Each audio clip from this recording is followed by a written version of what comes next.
ఎంత మధురమైనది యెహోవా నామము. కూడి వచ్చిన మీ అందరికీ ప్రభు రక్షకుడైన యేసుక్రీస్తు వారి నామంలో వందనాలు తెలియజేస్తూ ఉన్నాం.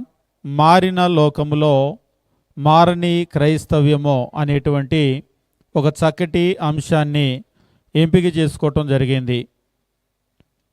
ఈ అంశాన్ని మనం గమనించినప్పుడు ఇక్కడ కొన్ని విషయాలు మనకు అర్థమవుతూ ఉంటాయి. అదేమిటి అంటే, మొట్టమొదటిగా ఈ లోకాన్ని గురించి ఒక స్పష్టమైనటువంటి అవగాహన మనకు రావాల్సిన అవసరం ఉంది. రెండవది, క్రైస్తవ్యం ఏమిటి అనేటువంటి ఒక అవగాహన రావాలి. క్రైస్తవ్యంలో కూడా రెండు విషయాలను మనం ప్రస్తావించబోతాం. అదేమిటి అంటే, మొదటి శతాబ్దంలో ఉన్నటువంటి ప్రారంభ లేదా ఆదిమ క్రైస్తవ్యమో ఎలా ఉంది అనేటువంటి విషయాన్ని మనం పరిశీలన చేస్తామో, అదే రీతిగా నేడున్నటువంటి క్రైస్తవ్యం అనేటువంటిది ఎలా ఉంది, బైబిల్ నుండి నేడు క్రైస్తవ్యం ఎంత దూరంగా వెళ్ళిపోతూ ఉంది, ఈ విషయాలన్నింటినీ కూడా మనం ఈ 3 దినాల్లో పరిశీలన చేయబోతూ ఉన్నాం. ఇందులో మొదటి దినమైనటువంటి నేడు ఈ లోకాన్ని గూర్చినటువంటి పరిశీలన మనం చేయబోతూ ఉన్నాం. మారిన లోకము. అవును, ఈ లోకం అనేటువంటిది మార్పు చెందుతూ ఉంది. అది మనందరికీ కూడా తెలిసిందే. అయితే ఈ మారుచున్నటువంటి లోకాన్ని మనం గమనించినప్పుడు లోకం అనేటువంటిది మారుతూనే ఉంటూ ఉంది. ఉదాహరణకి ఈ వేగువారిపాలెం హఠాత్తుగా ఈరోజు చూసి మరలా ఏదో దేశానికి వెళ్ళిపోయి ఒక 10 సంవత్సరాల తర్వాత మరలా వచ్చారనుకోండి, ఊరు చాలా మారిపోయింది అని అంటూ ఉంటాం. అంతేకాదు, మనం మాట్లాడుకునేటప్పుడు మనుషులు మా చిన్నప్పుడైతే ఇలా ఉండేది కాదు, మా రోజుల్లో అయితే, వెనకటి రోజుల్లో అయితే అని మాట్లాడుతూ ఉంటారు. అంటే ఈ లోకం అనేటువంటిది మారిపోతూ ఉన్నటువంటి విషయమో మనందరికీ కూడా తెలుసు. ఈ లోకంలో మార్పు అనేటువంటిది మనకు పరిసరాల్లో మాత్రమే కాదు, మన ఆహారంలో మార్పులు వచ్చేసినాయి, మన వస్త్రాల్లో మార్పులు వచ్చేసినాయి, అంతేకాకుండా మన కుటుంబ వ్యవస్థలో మార్పులు వచ్చినాయి, అంతేకాకుండా మనుషుల యొక్క ఆలోచన పద్ధతుల్లో కూడా మార్పులు వచ్చినాయి. ఇక మనకు తెలిసినటువంటి విషయాలు, సాంకేతిక పరిజ్ఞానం అనేటువంటిది చాలా పెద్ద పెద్ద మార్పులు సంభవించినట్లుగా మనం చూస్తూ ఉంటాం. అయితే ఇవి మాత్రమే కాకుండా ఇవి మారటం మంచిదే కదా అని కొందరు అంటూ ఉంటారు. అయితే ఇందులో మంచి ఉంది, చెడు కూడా ఉంది. ఆహారపు అలవాట్లు ఈరోజు మనం గమనించినప్పుడు మంచి కంటే చెడే ఎక్కువగా ఉంది. అలాగనే వస్త్రధరణ కూడా, వస్త్రాలు అనేటువంటివి మన ఆరోగ్యాన్ని కాపాడటానికి బదులు ఆరోగ్యాన్ని పాడు చేసేటువంటివిగా కూడా అనేక సందర్భాల్లో నేడు మనకున్నాయి. అయితే ఇవి మాత్రమే కాకుండా దేవుని విషయంలో చాలా మార్పులు లోకంలో వస్తూ ఉన్నాయి. అదేమిటి అంటే, సత్యం అనేటువంటిది ఈరోజు మారిపోతూ ఉంది. అంతేకాదు, సత్యానికి ఉన్నటువంటి విలువ మారిపోతూ ఉంది. ఆరాధన పద్ధతులు, విధానాలు ఇవన్నీ కూడా మారిపోతూ ఉన్నాయి. మానవుడు రక్షణ పొందేటువంటి ఈ ఆలోచన కూడా, ఆ పద్ధతి కూడా మారిపోతూ ఉంది. కాబట్టి మనము ఈ లోకం అనేటువంటిది మారిపోతూ ఉంటే ఇందులో ఎన్నో విషయాలు మార్పులకు గురవుతూ ఉన్నాయి. అయితే మనం గమనించవలసినటువంటి విషయం ఏమిటి అంటే, ఈ లోకము ఎంత మారినప్పటికీ కూడా మన దేవుడు మారడు.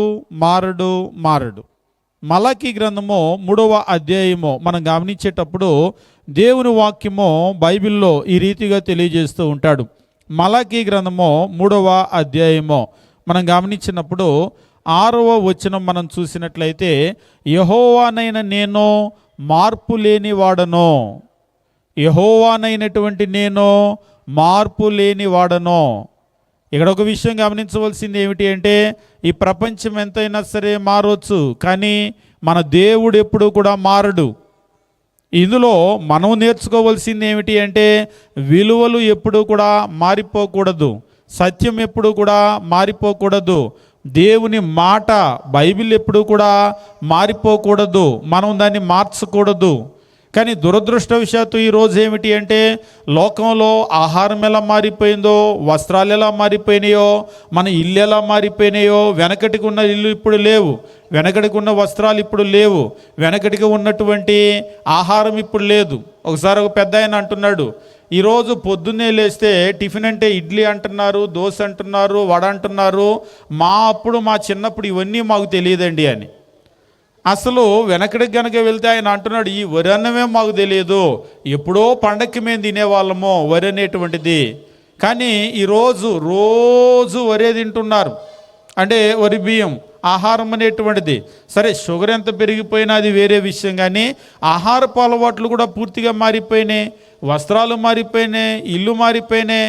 ఒకప్పుడు ఒక మంచం ఉంటేనే గొప్పగా ఉండేది, కానీ ఇప్పుడు ఆ మంచాలకి పరుపులు, ఫ్యానులు, ఏసీలు ఎంతో ఎంతో ఎంతో మారిపోతూ ఉన్నాయి. అయితే వీటన్నింటిలో బడి దేవుణ్ణి మార్చేస్తూ ఉన్నారు, వాక్యాన్ని మార్చేస్తూ ఉన్నారు, సత్యాన్ని మార్చేస్తూ ఉన్నారు, విలువల్ని మార్చేస్తూ ఉన్నారు. కానీ అలా మారేటువంటి ఇజ్రాయేలీలకు దేవుడు తెలియజేస్తూ ఉన్నాడు, యెహోవానైనటువంటి నేను మార్పు లేని వాడను గనుక యాకోబు సంతతి వారైన మీరు లయము కాలేదు, నేను మారలేదు, నా వాగ్దానం కూడా మారలేదు అని దేవుడు తెలియజేస్తున్నాడు. కాబట్టి ఈ లోకము ఇప్పుడు 2026వ సంవత్సరం, ఇంకొక 1000 సంవత్సరాలు గడవచ్చు, ఇంకొక 2000 సంవత్సరాలు గడవచ్చు. 1000-2000 సంవత్సరాలు అంటే ఈ వేగివారి పాలెం చాలా మారిపోతుంది. 1000-2000 కాదు, 10-20 సంవత్సరాల తర్వాత వేగివారి పాలెం వచ్చారనుకోండి, ఈ రోడ్లు మారిపోవచ్చు, ఈ పరిస్థితులన్నీ కూడా ఊరే మారిపోవచ్చు. కానీ 1000 సంవత్సరాలైనా 2000 సంవత్సరాలైనా మన దేవునిలో ఏ విధమైనటువంటి మార్పు రాదు అనేటువంటి విషయమో మనం గమనించవలసినటువంటి అవసరం ఉంది. ఈరోజు ఉన్నటువంటి లోకంలో ముఖ్యంగా మనం గమనించవలసినటువంటి విషయం ఏమిటి అంటే, నీతి విలువలు మారిపోయినాయి పూర్తిగా. మీరు ఒకప్పుడు సిగ్గుగా భావించేటువంటి విషయాలు ఇప్పుడు చాలా గర్వంగా చెప్పుకుంటూ ఉన్నారు. ఒకప్పుడు సిగ్గుపడేటువంటి విషయాలు ఏవైతే ఉన్నాయో, అంటే పాపాన్ని గురించి నేను మాట్లాడుతూ ఉన్నాను, ఏవైతే ఉన్నాయో అది ఇప్పుడు చాలా గర్వంగా చెప్తూ ఉన్నారు. ఏంటి, దేని గురించి మాట్లాడుతున్నారు మీరు అని చెప్పేసి అనొచ్చు. ఒకప్పుడు మీరు గమనించినప్పుడు అబద్ధం కనుక చెప్పినట్లయితే అది చాలా పెద్ద తప్పుగా పరిగణించేవాళ్ళు. పలానోడు అబద్ధాలు ఆడతాడండి, వాడి మాట అస్సలు నమ్మొద్దని.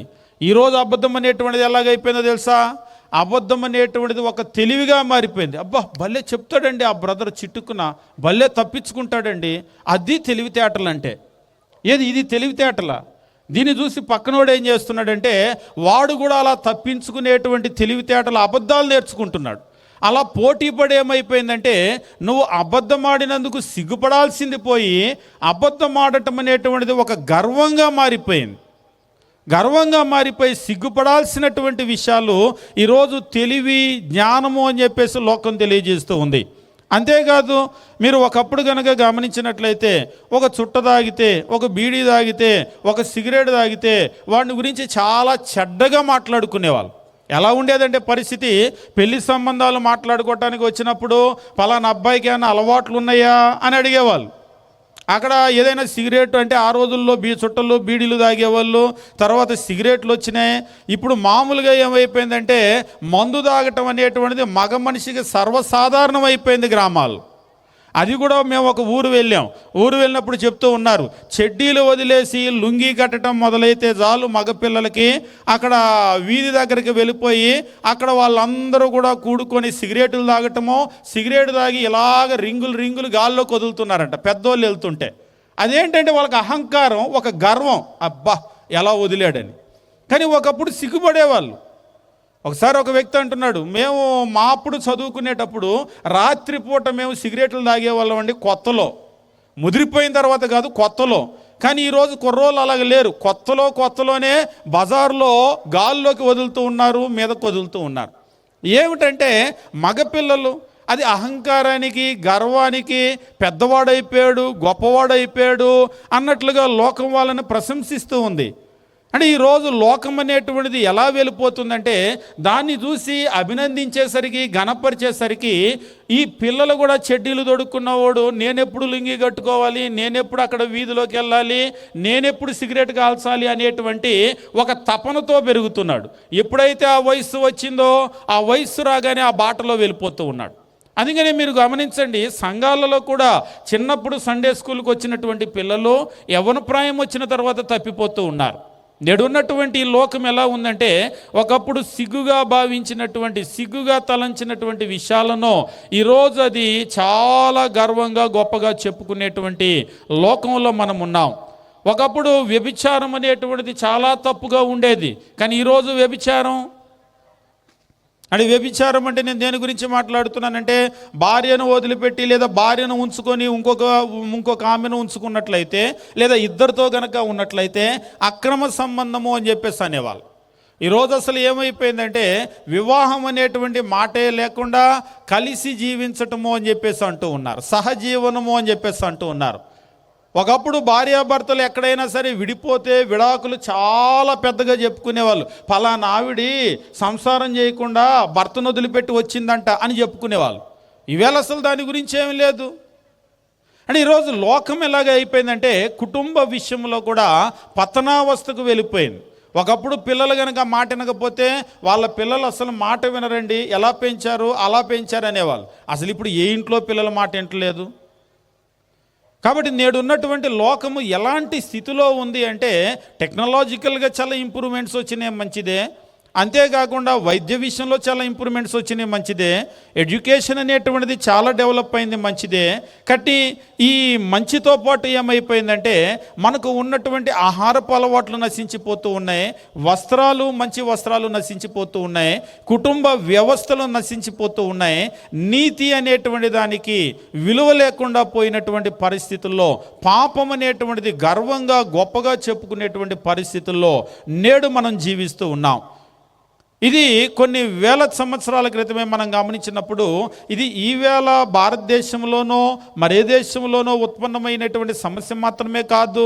క్రీస్తు భూమి మీదకి రావడానికి రమారమి 700 సంవత్సరాల ముందుగానే యెషయా అనేటువంటి ప్రవక్త దీని గురించి మాట్లాడుతూ ఇజ్రాయేలీల్లో ఉన్నటువంటి విషయాన్ని చెప్తూ ఉన్నాడు. యెషయా గ్రంథము 5వ అధ్యాయం మనం గమనించినప్పుడు యెషయా ప్రవక్త ఇజ్రాయేలీలకు ఈ విషయాన్ని తెలియజేస్తూ ఉంటాడు. యెషయా గ్రంథము 5వ అధ్యాయము 20వ వచనము మనం గమనించినప్పుడు కీడు మేలనియో మేలు కీడనియో చెప్పుకొని చీకటి వెలుగనియో వెలుగు చీకటనియో ఎంచుకుని వారికి శ్రమ. కొంతమంది మనుషుల పరిస్థితి ఎలా ఉందంటే కీడునేమో మేలని, మేలునేమో కీడని చెప్పుకుంటున్నారు. చీకటినేమో వెలుగని, వెలుగునేమో చీకటని. ఉదాహరణకి ఎవరైనా నేను అబద్ధం ఆడను, నేను లంచం తీసుకోను, నా కష్టార్జితం ఏదో నేను దానితోనే బ్రతుకుతాను అంటే ఆ వెలుగు వాళ్ళకి చీకటిగా అనిపిస్తుంది. ఇలాగైతే నువ్వు అభివృద్ధి చెందలేవు, ఇలాగైతే నువ్వు వెనకబడిపోతావు, ఇలాగైతే కనీసం నువ్వు పిల్లలను కూడా పోషించలేవు.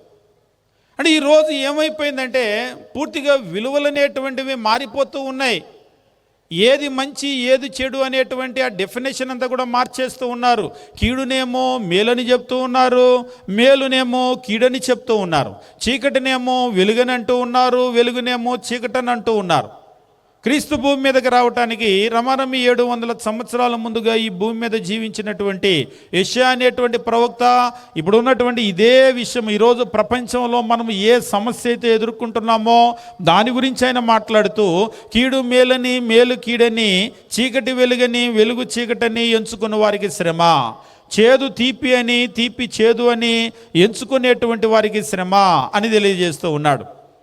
అవును, ఈరోజు ఉన్నటువంటి ప్రపంచం ఎలా ఉంది అంటే ఒకవైపేమో పాపం చేసేటువంటి వాళ్ళు, పాపాన్ని అనుసరించేటువంటి వాళ్ళైతే మరొక వైపు ఏమిటి అంటే ఈ పాపము చేసేటువంటి వాళ్ళతో వీళ్ళు పాపం చేయకపోయినా సమ్మతించేటువంటి వాళ్ళు ఉన్నారు. పాపము చేయటము ఒక పరిస్థితి అయితే వీరు పాపం చేయకపోయినా ఆ పాపము చేసేటువంటి వారిని సమ్మతించేటువంటి పరిస్థితి అనమాట. ఈరోజు మనం కూడా దురదృష్టవశాత్తు అటువంటి పరిస్థితుల్లోనే ఉంటాం. అబద్ధం ఆడే వాళ్ళని ఖండించలేమో, వ్యభిచారం చేసే వాళ్ళని ఖండించలేమో, ఇదిగో ఇప్పుడు చెప్పినటువంటి ఈ నీతి మాలిన కార్యాలన్నింటినీ కూడా చేస్తే ఏమీ చేయలేకుండా నోరు మూసుకొని ఉండాలి. పొరపాటున ఎవరైనా మాట్లాడితే నీకెందుకు ఇదంతా అవసరమా అని పక్కన ఉన్న కుటుంబ సభ్యులే గద్దిస్తూ ఉంటారు. ఎవరైనా నీతి గనక మాట్లాడి గద్దిద్దాము అని అనుకుంటే ఈరోజు సమాజం అలాగే లేదు. స్థానిక సంఘాల్లో మా పరిస్థితి కూడా ఏమైపోయిందంటే, మా దౌర్భాగ్యమో ఇంత దేవుని మాటలు చెప్పే మేము కూడా నోరెత్తి గద్దించే పరిస్థితులు లేము. పొరపాటును గద్దిస్తే కుర్చీలు ఖాళీ అయిపోతాయేమో అనుకుంటున్నారు. ఈరోజు స్థానిక సంఘాలు కూడా కుర్చీలు నింపుకునేటువంటి పనులు చేస్తూ ఉన్నారు. అంతేగాని పాపాన్ని గద్దించేటువంటి పరిస్థితులు లేరు. అంటే అందరూ అలాగే ఉన్నారని నేను అనటం లేదు, కానీ మెజారిటీ అలాగనే ఉంది. ఈరోజు దేవుని దగ్గరికి వచ్చేవాళ్ళు, సంఘాలకు వచ్చేటువంటి వాళ్ళు కూడా పాపం చేసేవాళ్ళు ఉన్నారు, పాపం చేసేటువంటి వారితో సమ్మతించేటువంటి వారు ఉన్నారు. రోమీయులకు రాసినటువంటి పత్రిక మనం గమనించేటప్పుడు దాదాపుగా అపోస్తులైనటువంటి పౌలు రోమా క్రైస్తవులకు ఈ విషయాన్ని తెలియజేస్తూ ఈ రీతిగా చెప్తూ ఉంటాడు. రోమీయులకు రాసిన పత్రిక 1వ అధ్యాయము 24వ వచనం నుండి మనం గమనించినప్పుడు ఇక్కడ ఈ పాపం చేసేటువంటి స్వభావం కలిగిన వీరందరిని గురించి తెలియజేస్తూ, ఈ హేతు చేత వారు తమ హృదయముల దురాశలను అనుసరించుచు తమ శరీరాలను పరస్పరము అవమానపరుచుకున్నట్లు దేవుడు వారిని అపవిత్రతకు అప్పగించను. అటు వారు దేవుని సత్యాన్ని అసత్యానికి మార్చి సృష్టికర్తకు ప్రతిగా సృష్టాన్ని పూజించి సేవించిరి. యుగముల వరకు ఆయన స్తోత్రార్హుడై ఉన్నాడు. దేవుణ్ణి ఎప్పుడైతే గణపరచలేదో వారిని ఎలాంటి భ్రష్టమైన పరిస్థితులకు దేవుడు అప్పగించాడో చెప్తూ 26వ వచనం నుంచి అంటూ ఉంటాడు, అందువలన దేవుడు తుచ్చమైన అభిలాషలకు వారిని అప్పగించెను. అందువలన దేవుడు తుచ్చమైన అభిలాషలకు వారిని అప్పగించెను. ఏమిటా తుచ్చమైన అభిలాషలు అంటే, వారు స్త్రీలు సైతము స్వాభావికమైన ధర్మాన్ని విడిచి స్వాభావిక విరుద్ధమైన ధర్మాన్ని అనుసరించిరి. అటువలే పురుషులు కూడా స్త్రీ యొక్క స్వాభావికమైన ధర్మాన్ని విడిచి పురుషులు అవాచ్యమైనది చేయుచు తమ తప్పిదమునకు తగిన ప్రతిఫలము పొందుచు ఒకరి యొడల ఒకరు కామతప్తులైరి. అంటే దేని గురించి మాట్లాడుతున్నాడంటే, దేవుడు సహజంగా కుటుంబ వ్యవస్థను ఏర్పాటు చేసినప్పుడు ఒక పురుషుడు ఒక స్త్రీ భర్త భార్యగా ఏర్పాటు చేశాడు. కానీ ఈరోజు లేదు, ఆడ మనిషిని చూస్తేనే కోరిక పుడుతుందంట, మగ మనిషిని చూస్తేనే కోరిక పుడుతుందట. అదే ఇక్కడ అంటూ ఉన్నాడు. ఈరోజు మనము సోషల్ మీడియాలో చూడటం కాదు, చాలా విపరీతమైనటువంటి పరిస్థితులు మన చుట్టూ కూడా అటువంటి వాళ్ళు ఉన్నారు. పురుషులు, స్త్రీలతో స్త్రీలు వాచ్యమైనది చేయొచ్చు. అంటే దేని గురించి మాట్లాడుతున్నాడంటే, ఒకసారి ఒక ఆయన ఇది కానీ కొంప తీసి హోమోసెక్సువాలిటీ కాదు కదా అంటే, కొంప తీయకుండానే అది అంటే బైబిల్లో దాని గురించి కూడా మాట్లాడాడు. అవును, హోమోసెక్సువాలిటీ అండ్ లెస్బినిజం, పురుషులు, స్త్రీలు అవాచ్యమైనటువంటి కార్యాలు చేసేటువంటిది. ఒకప్పుడు నిజంగా ఒక మనిషి భార్యను వదిలిపెట్టి లేదా భార్య ఉండగా ఇంకొక ఆడమనిషితో ఉంటేనే అవ్వ అనేవాళ్ళు. మరి ఇదేమనాలి? పురుషులు, స్త్రీలు చేసేటువంటి ఇదేమనాలి? మళ్ళీ దీనికి ఏమిటి అంటే, మాకు కూడా హక్కులు కావాలి, మాకు కూడా రేషన్ కార్డు ఇవ్వండి, మగ మనిషిని పెళ్లి చేసుకుంటే గుర్తించమని అంటున్నారు. మీరు యూట్యూబ్లో కూడా కొట్టి చూడండి.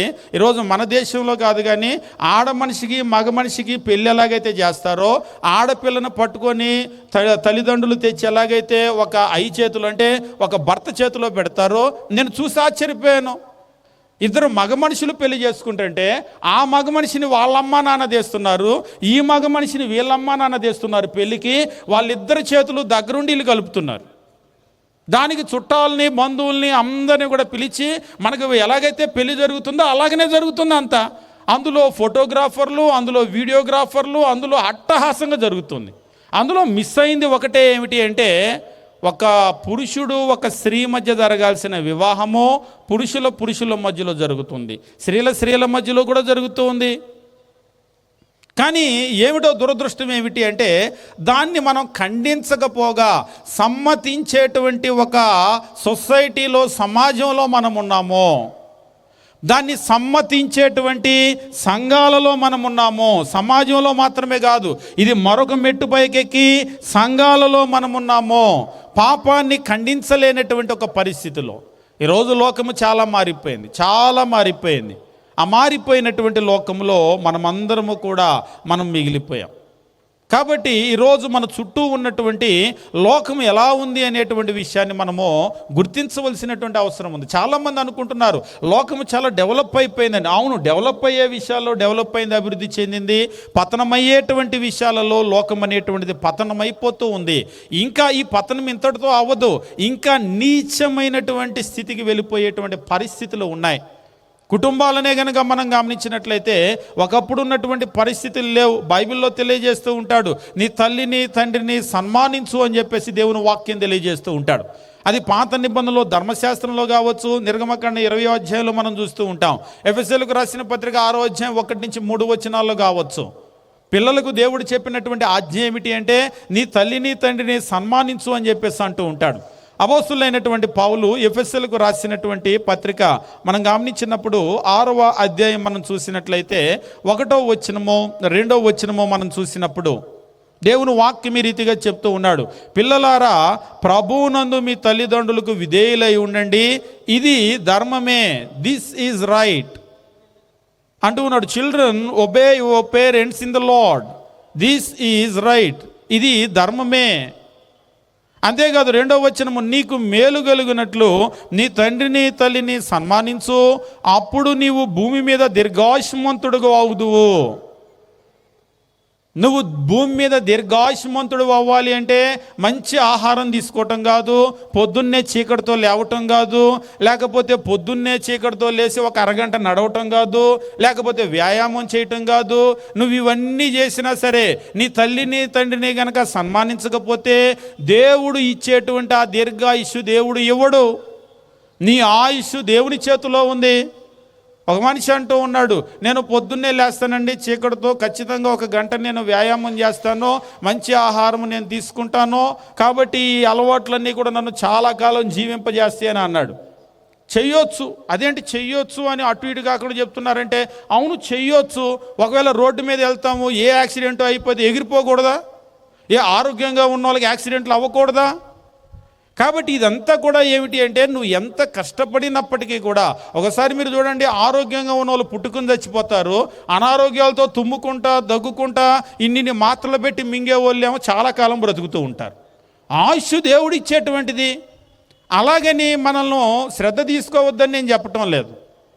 ఇక్కడ దేవుని వాక్యం ఏమని తెలియజేస్తున్నాడంటే పిల్లలకు తెలియజేస్తున్నాడు, పిల్లలారా ప్రభువునందు మీ తల్లిదండ్రులకు విధేయులై ఉండండి, ఇది ధర్మమే. నీకు మేలు కలుగున్నట్లు నీ తండ్రిని తల్లిని సన్మానించు. అప్పుడంటే ఎప్పుడు? నువ్వు నీ తల్లిని తండ్రిని కనుక సన్మానిస్తే, సన్మానించడం అంటే తెలియజేస్తున్నాను, ఏదో కుర్చీ వేసి ఇద్దరిని కూర్చోబెట్టి ఇద్దరికి శాలువా కప్పి ఇద్దరికి బొకేలు ఇచ్చి లేకపోతే పూలదండలు వేసి ఇది కాదండి సన్మానం. మనకు లోకంలో ముఖ్యంగా అది కూడా తెలుగు ప్రజల మధ్య సన్మానం అనగానే శాలువా అనగానే సన్మానం, అంతే. అది కాదు సన్మానం అంటే. ఇక్కడ సన్మానం అనేటువంటి మాటకు తెలియజేస్తూ ఉంటాడు, honour your father and mother అని చెప్పేసి అంటుంటాడు. హానర్ అనేటువంటి మాటకు మీరు గ్రీకులో మూలంలో కనుక చూసినట్లయితే వాల్యూ దెమ్ అని చెప్పేసి అంటే విలువైనటువంటి వారిగా ఎంచు. అంటే ఒక బంగారము నువ్వు విలువైనదిగా ఎలాగైతే ఎంచుతావో, లేదా ఒక పెద్ద 1 లక్షల కోట్ల రూపాయలు చేసే ప్రాపర్టీని నువ్వు విలువైనదిగా ఎలాగైతే ఎంచుతావో చూసుకుంటావో, నీ తల్లిని తండ్రిని అలా చూసుకో అని అంటున్నాడు దేవుడు. కానీ ఈరోజు మనం ఏం చేస్తామో వాళ్ళని తీసి పడేస్తూ ఉంటాం అనమాట. మనకి తెలుగులో అంటారు కదా, ఆటలో అట్టికాయ కూరలో కరివేపాకని, అలా తల్లిదండ్రుల్ని తీసి అవతల పడేస్తూ ఉన్నారు. కానీ అలా గనక చేసినట్లయితే నీకు దేవుడు దీర్ఘాయుష్షు ఇవ్వడు. నీకు మేలు కలుగున్నట్లు నీ తండ్రిని నీ తల్లిని సన్మానించు, అప్పుడు భూమి మీద నువ్వు దీర్ఘాయుష్మంతుడు అవుదువు. ఇది వాగ్దానములతో కూడిన ఆజ్ఞలలో మొదటిది అని దేవుడు వారికి ఇచ్చినటువంటి ధర్మశాస్త్రాన్ని మళ్ళీ తిరిగి కోట్ చేస్తూ ఉన్నాడు. కానీ ఈరోజు ఏమైపోయిందంటే పరిస్థితి, తల్లిదండ్రులకు ఉన్నటువంటి గౌరవము రోజు రోజుకి కుటుంబాలలో తగ్గిపోతూ ఉంది. కాదు అనేటువంటి తల్లిదండ్రులు ఎవరైనా ఉన్నట్లయితే వాళ్ళ గుండెల మీద చేసుకుని చెప్పండి, లేదండి మా కుటుంబంలో పరిస్థితి అలా లేదని. ఈరోజు కక్కలేక మింగలేక అని అంటూ ఉంటారు కదా. ఒకసారి ఒక తండ్రి చెప్తున్నాడు, కడుపు చించుకుంటే కాళ్ళ మీద పడుతుందండి, ఏం చెప్తాం, మా పిల్లలు మమ్మల్ని ఇలా చూస్తున్నారు, అలా మాట్లాడుతున్నాడని. మా పిల్లల గౌరవం మా గౌరవం మేము రోడ్డు మీద పడేసుకోలేంగా. చాలా కుటుంబాల్లో పరిస్థితి అలాగనే ఉంది. రోజు రోజుకి కూడా కుటుంబాలలో ఏమైపోయిందంటే తల్లిదండ్రులకు ఉన్నటువంటి గౌరవం అనేటువంటిది తగ్గించబడుతూ ఉంది. కుటుంబాల పరిస్థితి ఎలా ఉంది అంటే రోజు రోజుకి కూడా కుటుంబాలు బలహీనపడిపోతూ ఉన్నాయి, విడాకులు పెరిగిపోతూ ఉన్నాయి, కలిసి ఉన్నటువంటి భార్యాభర్తల మధ్యలో కూడా సఖ్యత అనేటువంటిది లేదు.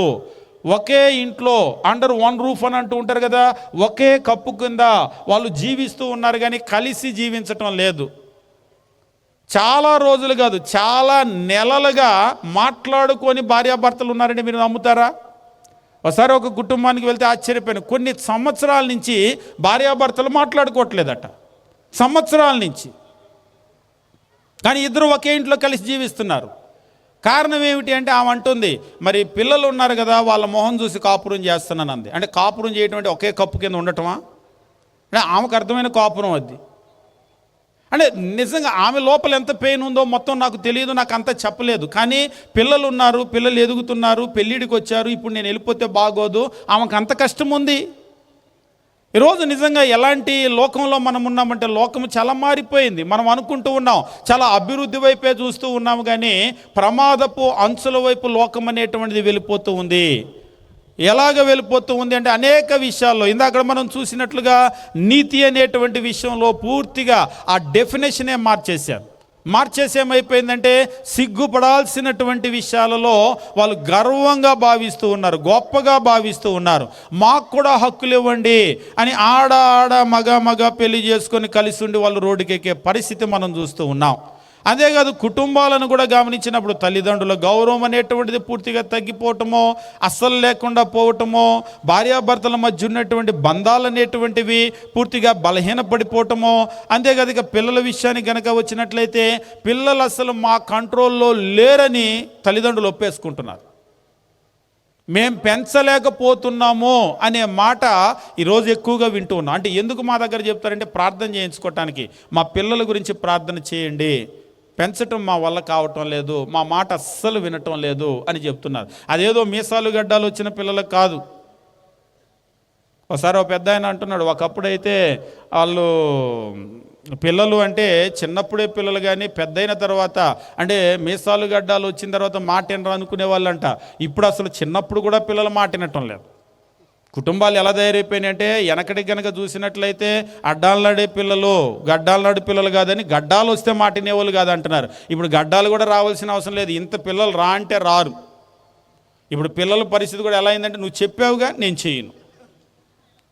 ఇది ఏదో సినిమాల్లో చూస్తారు వాళ్ళు, నువ్వు చెప్పావుగా నేను చేయను, నువ్వు చెప్పకపోతే నేను చేసేవాడిని, నువ్వు తినమన్నావుగా నేను తిన్నాను, లేకపోతే నేను తినేవాడిని. నిజంగా అంతా కూడా ఏమైపోయిందంటే పరిస్థితి అనేటువంటిది చెప్తే అస్సలు విననటువంటి పరిస్థితికి వెళ్ళిపోయాం. కాబట్టి ఈరోజు కుటుంబాలు అనేటువంటివి చాలా పతనమైపోతున్నటువంటి పరిస్థితుల్లో మనం ఉన్న లోకం చాలా మారిపోతుంది. అది మంచి విషయంలో, ఒకవైపు మంచి విషయంలో మారుతుంది, మంచిదే. ఎడ్యుకేషన్ డెవలప్ అవటమో, మెడికల్ విషయంలో డెవలప్ అవటమో, ఇంకా టెక్నాలజికల్గా డెవలప్ అవటమో, ఇటువంటి మంచిలు బాగానే ఉన్నాయి. కానీ మనకు ఉన్నటువంటి నీతి పూర్తిగా పతనమైపోవటమో, పాపాన్ని గొప్పగా చెప్పుకోవటమో, పాపాన్ని ప్రోత్సహించటమో, పాపాన్ని సమ్మతించటమో, కుటుంబాలు పతనమైపోవటమో, బలహీనమైపోవటమో, భార్యాభర్తల బంధాలు, పిల్లలు పెంచలేనటువంటి పరిస్థితి, ఇవన్నీ కూడా మనం చూసేటప్పుడు లోకం అనేటువంటిది మారిపోయింది, లోకం అనేటువంటిది మారిపోతూ ఉంది. ఇక దేవుని విషయానికి కనుక వచ్చినట్లయితే ఈరోజు నేడున్నటువంటి పరిస్థితి ఎలా ఉంది అంటే దేవుని విషయంలో నిజంగా మార్పులు అనేటువంటివి చాలా చాలా చాలా పెరిగిపోయినాయి. పెను మార్పులు అని అంటూ ఉంటారు కదా, పెను మార్పులు. ఈరోజు దేవుని విషయంలో కనుక మనం గమనించినట్లయితే చాలా మార్పులు సంభవించినటువంటి పరిస్థితి. దేవుని వాక్యం అనేటువంటిది మార్చివేస్తూ ఉన్నారు. ఒకసారి ఒక ఆయన అంటున్నాడు, అంటే ఇది వాళ్ళ బైబిల్లో అలా ఉండదండి అని, వాళ్ళ సంఘానికి ఒక బైబిల్ ఉంటుందట, ఆ బైబిల్ గురించి మాట్లాడుతున్నాడు. ఏంటి, ఎవరి సంఘానికి వాళ్ళ బైబిలేనా? దేవుడు అనేటువంటి విషయంలో కూడా ఏకాభిప్రాయం లేనటువంటి ఒక లోకంలో మనం ఉన్నాం. అంటే ఇది ఎప్పటి నుంచో లేదు కదా అని అంటారు. అవును, లేదు. కానీ ఈరోజు ఏమైందంటే రోజు రోజుకి కూడా పుట్టగొడుగుల్లాగా ఇది పెరిగిపోతూనే ఉంది. క్రైస్తవ్యం విషయానికి వస్తే కూడా దేవుడు అనే విషయంలో ఏకాభిప్రాయం లేదు, దేవుని వాక్య విషయంలో ఏకాభిప్రాయం లేదు. ఆరాధన విషయంలో ఏకాభిప్రాయం లేదు, రక్షణ విషయంలో ఏకాభిప్రాయం లేదు. ఇలా గనక మనం మొదలు పెడితే టాప్ టు బాటమ్ అని అంటూ ఉంటారు కదా, A to Z అని. అస్సలు మొదటి నుంచి చివరి వరకు, అంటే చివరంటే పరలోకానికి వెళ్ళే పరలోకం వరకు, నరకం వరకు కూడా ఏకాభిప్రాయం లేదు. దాన్నే మేము ఎస్కటాలజీ అని చెప్పేసి అంటూ ఉంటాం. అంటే ఎస్కటాలజీ అంటే ఈ భూమి ఇవంతా కూడా అంతం అయిపోయిన తర్వాత ఉండేటువంటిది, లాస్ట్ థింగ్స్ అని చెప్పేసి అంటూ ఉంటారు. వాటి విషయంలో కూడా ఏకాభిప్రాయం లేదు. పరలోకాన్ని గురించి కొందరి నమ్మకం ఒకలా ఉంటుంది, మరికొందరి నమ్మకం మరోలా ఉంటుంది. నరకాన్ని గురించి కొందరి నమ్మకం ఒకలా ఉంటుంది, మరికొందరి నమ్మకం మరొకలాగా ఉంటుంది. ఇక్కడ ఒక చిన్న ఎగ్జాంపుల్ చెప్పి నేను ముందుకు వెళ్ళిపోతాను. నరకాన్ని గురించి ఒకసారి ఒక వ్యక్తి అంటున్నాడు, ఈ దేవుడు ఈ ఆత్మలన్నింటినీ కూడా నరకంలో వేస్తాడంట, వేయగానే అవన్నీ కూడా కాలి బూడిదైపోతాయి అంట. అంటే నరకంలో కూడా బూడిద ఉంటుందా అని అడిగాను. అంటే భూమి మీద అంటూ ఉంటారా బూడిద ఏమీ లేదని, నరకాల్లో కూడా బూడిదలు ఉంటాయా భౌతికమైన? అంటే ఒకవేళ ఒక్క క్షణంలో ఆ ఆత్మ గనక నశించిపోతే నరకం చాలా సులువు కదా. దాన్ని విన్నటువంటి మరొక వ్యక్తి అంటున్నాడు, నేను చాలా భయపడిపోయానండి, నరకం అంటే అంతేనా, అలా కాలిపోవటం అయితే పెద్ద భయపడాల్సింది లేదుగా అంటున్నాడు. కానీ అది దేవుని వాక్యం కాదు. దేవుడైతే అంటున్నాడు అగ్ని ఆరదు, పురుగు చావదు, అక్కడ ఏడ్పును పండ్లు కొరుకుటను ఉండును అని అంటూ ఉంటాడు. పరలోకం ఎలాగైతే ఒక నిత్యమైనటువంటి స్థలమో, అలాగనే నరకం అనేది ఒక నిత్యమైనటువంటి స్థలమో. కానీ మనుషులు ఏం చేస్తూ ఉన్నారంటే పూర్తిగా మార్చేస్తూ ఉన్నారు. దేవుని విషయం మార్చేస్తూ ఉన్నారు, వాక్య విషయం మార్చేస్తూ ఉన్నారు, అలాగనే ఆరాధన పద్ధతులను పూర్తిగా మార్చేస్తూ ఉన్నారు, రక్షణ ప్రణాళికను మార్చేస్తూ ఉన్నారు. ప్రతి దాన్ని కూడా మార్చేస్తున్నటువంటి ఈ లోకంలో మనం ఉన్నాం. కాబట్టి ఈ మార్పులన్నింటినీ కూడా మనం గమనించవలసినటువంటి అవసరం ఉంది. అయితే మనం గమనించేటువంటి తెలివి కలిగినటువంటి వారు కొంతమంది అడుగుతూ ఉంటారు, అవునండి లోకము సరే మంచి విషయం పక్కన పెడితే ఈ విషయాలన్నీ కూడా మారిపోతుంది. ఉదాహరణకు నేను పైన చెప్పినట్లుగా నీతి అనేటువంటి విషయంలో చాలా పతనమైపోయి దిగజారిపోయినటువంటి పరిస్థితులు మనం చూస్తూ ఉన్నాం. పాపాన్ని గర్వంగా ఎంచే పరిస్థితులు మనం చూస్తున్నాం. కుటుంబ వ్యవస్థలన్నీ పతనమైపోతున్నాయి. భార్యాభర్తల సంబంధాలు, పిల్లల పెంపకాలు ఇవన్నీ కూడా పతనమైపోతూ ఉన్నాయి కదా. వీటన్నింటినీ కూడా తరచి ఒకవేళ పరిస్థితి చేసి చూస్తే వీటన్నింటికీ కలిగిన కారణం ఏమిటి అని అడుగుతూ ఉంటారు. ఎందుకంటే ఎప్పుడైనా సరే సమస్య పరిష్కారానికి గనక వచ్చినట్లయితే ముందు సమస్యను ఐడెంటిఫై చేస్తేనే సమస్యకు పరిష్కారం ఏంటో చెప్పగలం. సమస్యను గనక మనం గుర్తించకపోతే, దాని మూలాలు ఎక్కడున్నాయో గుర్తించకపోతే, ఉదాహరణకు ఒక చెట్టుని మీరు కొట్టేయాలనుకున్నారు, దాని వేరెక్కడుందో తెలియకపోతే చెట్టుని మీరు పూర్తిగా కొట్టేయలేరు. అంటే మీకు తెలిసినంత వరకు కొట్టేస్తారు కానీ మూలాల వరకు కొట్టేయలేరు, దాని మూలాల నుంచి మీరు తీయలేరు. అలాగనే సమస్యని ఈరోజు కూడా ఏం చేస్తూ ఉన్నారంటే వాళ్ళు పైన మాత్రమే వాళ్ళు తీసివేయటానికి లోకం ప్రయత్నం చేస్తూ ఉంది. అసలు వీటికి ఈ లోకము ఇలా చెడుగా మారిపోవటానికి కలిగినటువంటి కారణం ఏమిటి అనేటువంటి విషయాన్ని కనుక మనం గమనించినట్లయితే దానికి ప్రధానమైనటువంటి కారణం ఏమిటి అంటే కేవలము పాపము అనేటువంటి ఒక అంశం దగ్గర మనము ఆగవలసి వస్తుంది. నేను ఇందాక చెప్పినటువంటి విషయాలన్నీ మీరు ఏవైనా తీసుకోండి, ఈ ప్రపంచంలో ఉన్నటువంటి ఏ నెగిటివ్ థింగ్ అయినా తీసుకోండి, దానికి కలిగినటువంటి ప్రధానమైనటువంటి సమస్య ఏమిటి అంటే పాపం. ఆ పాపం వెనకాల ఉన్నటువంటి వ్యక్తి ఎవరంటే అపవాది. ఇక్కడి నుంచి ప్రారంభమవుతుంది.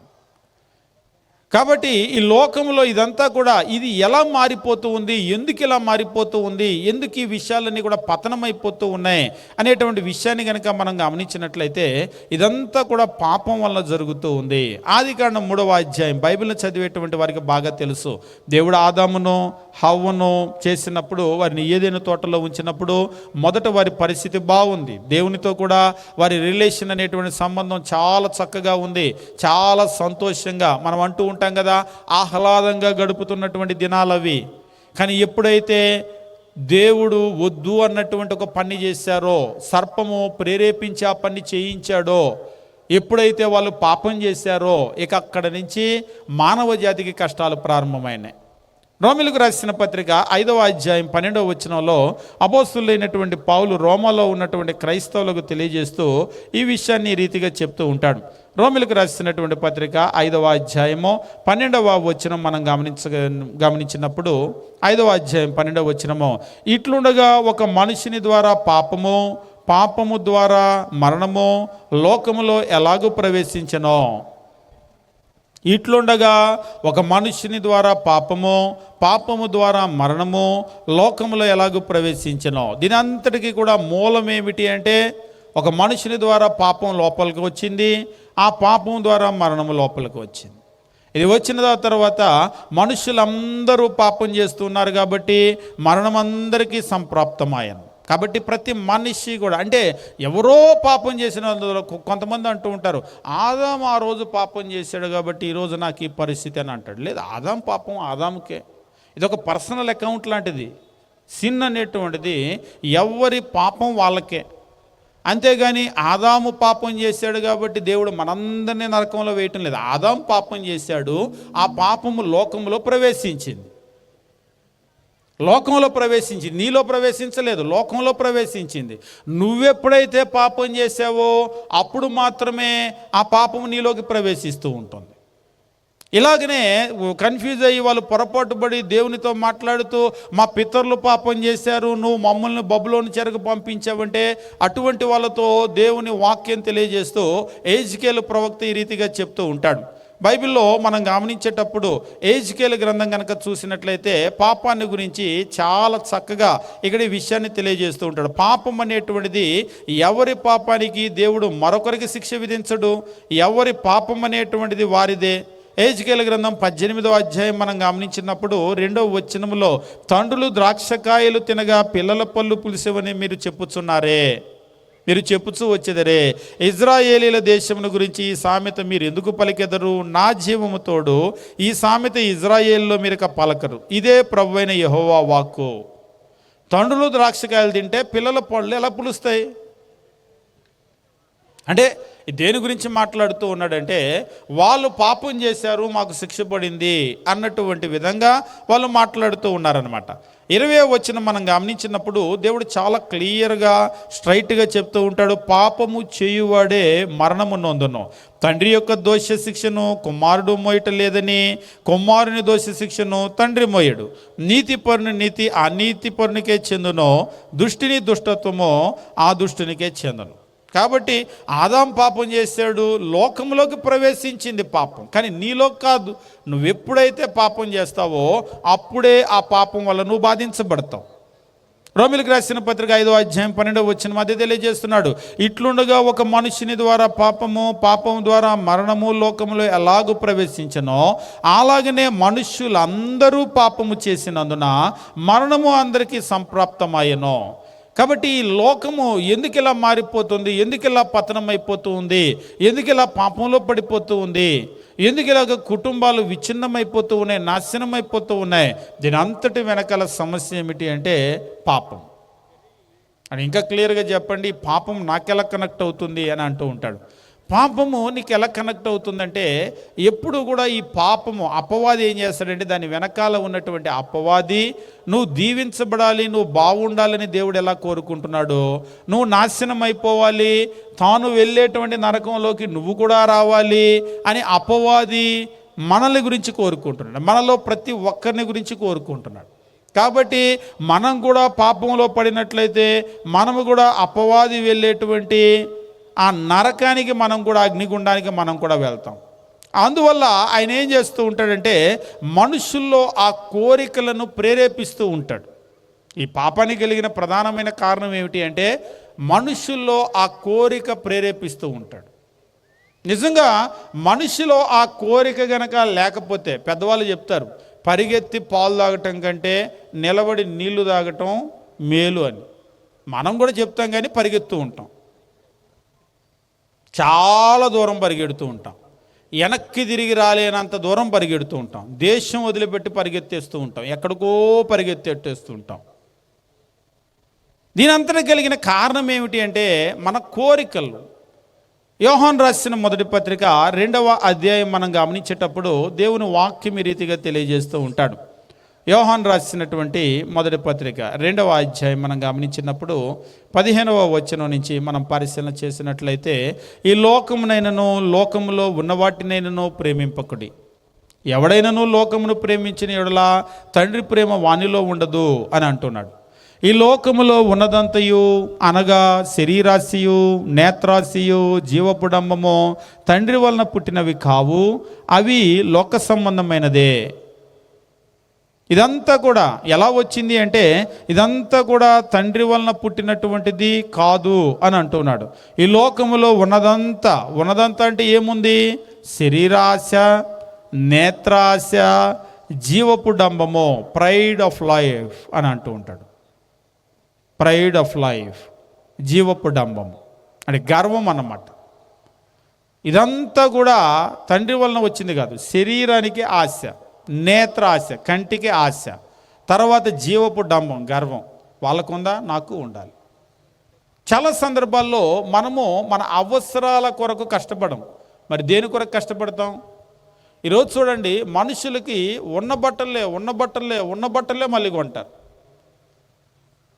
నాకు తెలిసి నా చిన్నతనంలో కూడా మామూలుగా బట్టలు ఎక్కువ ఉండేవి కాదు మనుషులకి, కుట్టి కూడా వేసుకునేటువంటి వాళ్ళు. నా ముందు జనరేషన్ కనుక వెళ్తే ఒకసారి ఒక ఆయన అంటున్నాడు, ఒకే ఒక్క జతతో హాస్టల్లో నేను చదువుకున్నాను అంటే, నేను ఒక్క జతతో ఎలాగా అవి ఒంటి మీద ఇప్పితే అంటే, ఒంటి మీద ఇప్పి మళ్ళీ అవే ఉతికి ఆరబెట్టుకొని వాటిని వేసుకొని వెళ్ళేవాళ్ళం హాస్టల్లో.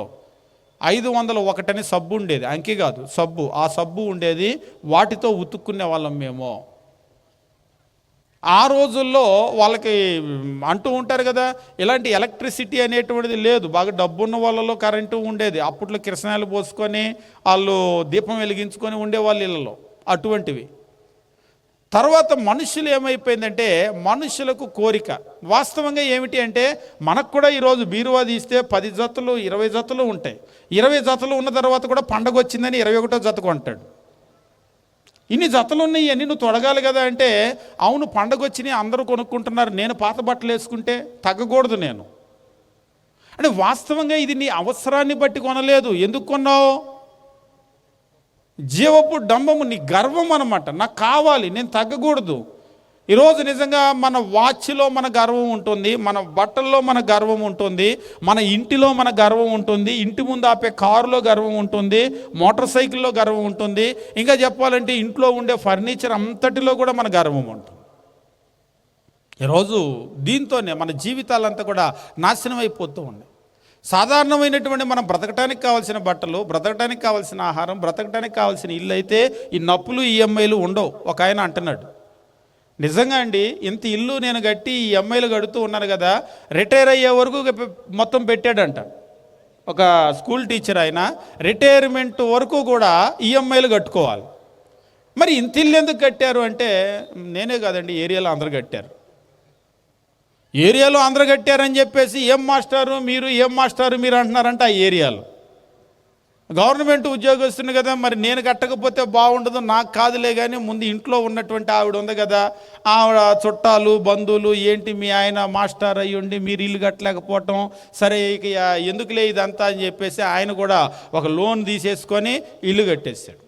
కట్టేసి ఇప్పుడు ఈఎంఐలు పెట్టుకున్నాడు. ఇదంతా అవసరానికి కాదు.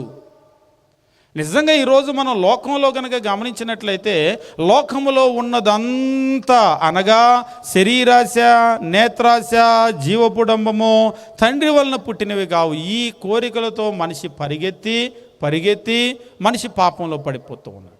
కాబట్టి దానికి కలిగినటువంటి కారణం ఏమిటి అంటే, మానవుల యొక్క కోరికలు. వాళ్ళు సుఖాన్ని కోరుకుంటూ ఉన్నారు, ధనాన్ని కోరుకుంటూ ఉన్నారు, కీర్తిని కోరుకుంటూ ఉన్నారు, అధికారాన్ని కోరుకుంటూ ఉన్నారు. నేను ఎవరికంటే తక్కువగా ఉండకూడదు, ఒక రకమైనటువంటి గర్వముతో ప్రతి మనిషి బ్రతుకుతూ ఉన్నాడు. ప్రార్థనకు వచ్చే వాళ్ళకు కూడా ఉంటుందని నన్ను అడగొద్దు. ప్రార్థనకు వచ్చే వాళ్ళకు కూడా గర్వం ఉంటుందా అని పొరపాటున అడుగుతారేమో. ప్రార్థనకు వచ్చే వాళ్ళు అందరికీ తెలుసు అది ఉంటుందో లేదో. ఆ గర్వంతోనే ఈయన దగ్గరకు వచ్చి దేవుడి దగ్గరికి, అయ్యా నువ్వే ఇవ్వాలి, నువ్వైతేనే ఇవ్వగలవని నీ దగ్గరకు వస్తున్నా. వీళ్ళు దేవుని దగ్గరికి వచ్చేది ఎందుకంటే, లోకంలో నేను తగ్గకూడదు, తగ్గి బ్రతకకూడదు, దీనికి ఎవరు హెల్ప్ చేస్తారంటే పలానా ప్రార్థనకి వెళ్తే దేవుడు హెల్ప్ చేస్తాడని ఆ గర్వం కొరకు దేవుని దగ్గరకు వస్తూ ఉంటారన్నమాట. అంటే ఇప్పుడు ఈ దేవుడు ఏం చేయాలంటే వాళ్ళ ఈగోని సాటిస్ఫై చేయాలి. ఇది ఏ రకమైనటువంటి భక్తి అవుతుంది? ఎలాంటి ఆలోచనలతో అసలు మనం ముందుకెళ్తున్నాం? పొరపాటున వాళ్ళు అనుకున్నట్టు ఆ దేవుడు కనుక ఇవ్వలేడు అనుకోండి, చివరికి దేవుడు దూషించటం, ఇక్కడ ఉన్న సేవకుని దూషించి ఒక ఆమె అంటుంది, ఆ సేవకుడే సరిగా ప్రార్థన చేయలేదంట, అందుకనే వాళ్ళ అబ్బాయికి సరిగా మార్కులు రావలేదంట.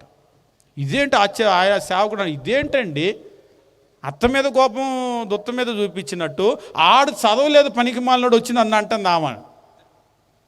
నిజంగా ఆ పిల్లోడు చదవలేదు, ఆ పిల్లోడు కొరకు ప్రార్థన చేయంటే ఈయన పాపం ప్రార్థన చేశాడంటే ఉపవాసం ఉండి కూడా ప్రార్థన చేశాడంట. ఆ పిల్లోడు బాగానే తిరుగుతున్నాడు, కానీ ఈయన మాత్రం ఉపవాసం ఉండి ప్రార్థన చేశాడు. చివరికి మార్కులు రాలేదు. ఆమె వచ్చి మీరే సరిగా ప్రార్థన చేయలేదు, అందుకే మా అబ్బాయి తప్పాడు. ఈరోజు పరిస్థితి ఎలా ఉందంటే, మనం దేవుని దగ్గరకు వచ్చేది మన అహము, మన గర్వము, దాన్ని నెరవేర్చుకోవటానికి మనం దేవుని సన్నిధికి వస్తూ ఉన్నాం. మనం మోకరించినా కానీ విధేయతతో మోకరించడం కాదు.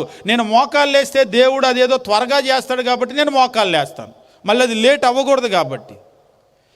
ఈరోజు వీటన్నింటికీ కూడా ఈ పతనానికి, నాశనానికి కలిగినటువంటి కారణం ఏమిటి అంటే, మానవుల్లో ఉండేటువంటి కోరికలు. నేను సుఖపడాలి, నాకు ధనం కావాలి, నాకు కీర్తి కావాలి, నాకు అధికారం కావాలి అని వాళ్ళలో ఉండేటువంటి ఆ కోరికలు ఏవైతే ఉన్నాయో, ఆ కోరికలను బట్టి అపవాది ఏం చేస్తూ ఉన్నాడంటే, అయితే నీకు ఇవన్నీ కావాలి కదా, రా నేను ఇస్తాను అని వాళ్ళని తప్పుదారిలోకి తీసుకొని వెళ్ళిపోతూ ఉన్నాడు. కాబట్టి ఈరోజు మనం గమనించవలసిన విషయం ఏమిటంటే, ఈ లోకం అనేటువంటిది మారిపోతుందంటే కొన్ని విషయాలలో, మంచి విషయాల్లో కూడా డెవలప్మెంట్స్ ఉన్నాయి, కాదని అనటం లేదు. కానీ చాలా విషయాలలో లోకం అనేది పతనావస్థకు వెళ్ళిపోతూ ఉంది. ఎన్నో విషయాల్లో పతనం అయిపోతూ ఉంది. విలువల విషయంలో పతనం అయిపోతుంది, నీతి విషయంలో పతనం అయిపోతూ ఉంది, కుటుంబ విషయంలో పతనం అయిపోతుంది, భార్యాభర్తల సంబంధాలు, పిల్లల పెంపకము, ఆరాధన, దేవుడు, ఈ విషయాలన్నింటిలో కూడా పతనం అయిపోతుంది. దీనికి పతనానికి కలిగినటువంటి కారణం ఏమిటంటే, మనిషి పాపము, వాళ్ళలో ఉండేటువంటి కోరికలు. ఈ కోరికలను బట్టి వాళ్ళు ఏమైపోతున్నారంటే అపవాదికి తావిచ్చేస్తూ ఉన్నారు. యాకోబు రాసినటువంటి పత్రిక 4వ అధ్యాయం మనం గమనించేటప్పుడు దేవుని వాక్యం ఈ రీతిగా తెలియజేస్తూ ఉంటాడు. యాకోబు పత్రిక 4వ అధ్యాయం మనం గమనించినప్పుడు 1 నుంచి 4 వచనాలు మనం చూసినట్లయితే దేవుని వాక్యం ఈ రీతిగా తెలియజేస్తూ ఉంటాడు. మీలో యుద్ధములను, పోరాటములను దేని నుండి కలుగుచున్నవి? ఒక ప్రశ్న వేస్తూ ఉన్నాడు.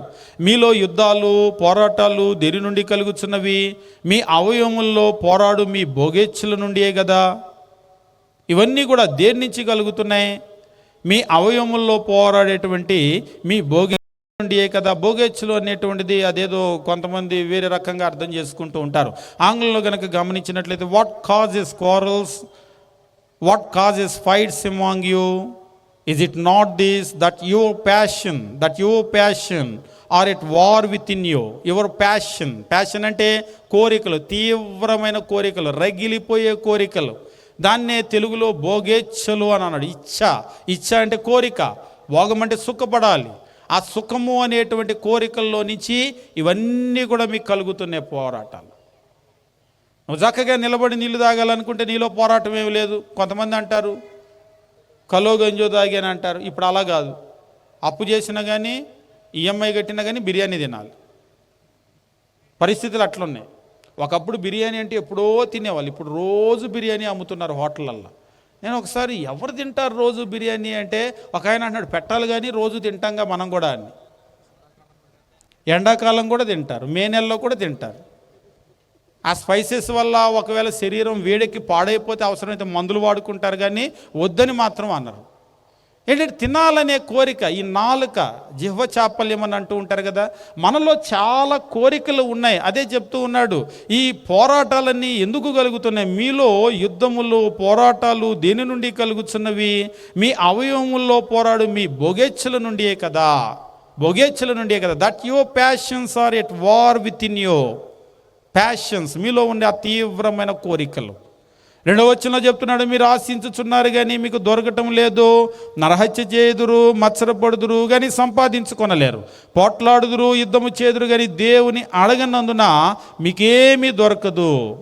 3వ వచనం, మీరు అడిగినను మీ భోగముల నిమిత్తం వినియోగించుకుంటే దురుద్దేశముతో అడుగుదురు. ఒకవేళ నువ్వు అడిగినా కానీ నువ్వు దురుద్దేశముతో అడుగుతావు, అంటే నీ సుఖము కొరకు నువ్వు అడుగుతావు గనుక మీకేమీ కూడా దొరకటం లేదు. 4వ వచనం చెప్తున్నాడు, వ్యభిచారులారా వ్యభిచారం అంటే ఇదేదో భౌతికమైన వ్యభిచారం కాదు, ఆత్మ సంబంధమైనటువంటి, అంటే దేవునితో ఉండవలసినటువంటి నీ ప్రేమ, నీ అనుబంధాన్ని విడిచి నువ్వు లోకంతో నువ్వు అనుబంధాన్ని ఏర్పాటు చేసుకున్నావు. దాన్నే దేవుడు ఏమంటున్నాడంటే వ్యభిచారం అని అంటున్నాడు. ఆత్మ సంబంధమైన వ్యభిచారము. వ్యభిచారులారా, ఈ లోక స్నేహము దేవునితో వైరమని మీరు ఎరగరా? కాబట్టి ఎవడును ఈ లోకముతో స్నేహము చేయగోరునో వాడు దేవునికి శత్రువగునో. ఒకసారి ఒక ఆయన అన్నాడు, అట్లయితే అందరూ దేవునికి శత్రువులే కదా. Yes, you're right. ఈరోజు మనం అందరము లోకంతో స్నేహం చేసే స్థితిలోనే ఉన్నాం. ఒకసారి ఒక ఆయన అంటున్నాడు, మా సేవకుడు అయితే ఆదివారం ఆరాధన తర్వాత అండి ఫుల్గా బిజినెస్లో బిజీగా ఉంటాడు. సోమవారం నుంచి శనివారం వరకు అయితే లేదంట, ఆయనే వచ్చి బాండ్లు కట్టమని అడుగుతాడంట సంఘస్థులు అందరినీ. ఇన్సూరెన్సులు, బాండ్లు, తర్వాత ఇది ఎన్ని రకాల బిజినెస్ల్లో ఉంటారో సేవకులు. అంటే అందరి గురించి మాట్లాడటం లేదు. ఆయనతో మాట్లాడినప్పుడు ఆయన అంటున్నాడు, మరి మనకి సేవలో ఇన్కమ్ తక్కువ కదా బ్రదర్ అంటున్నాడు.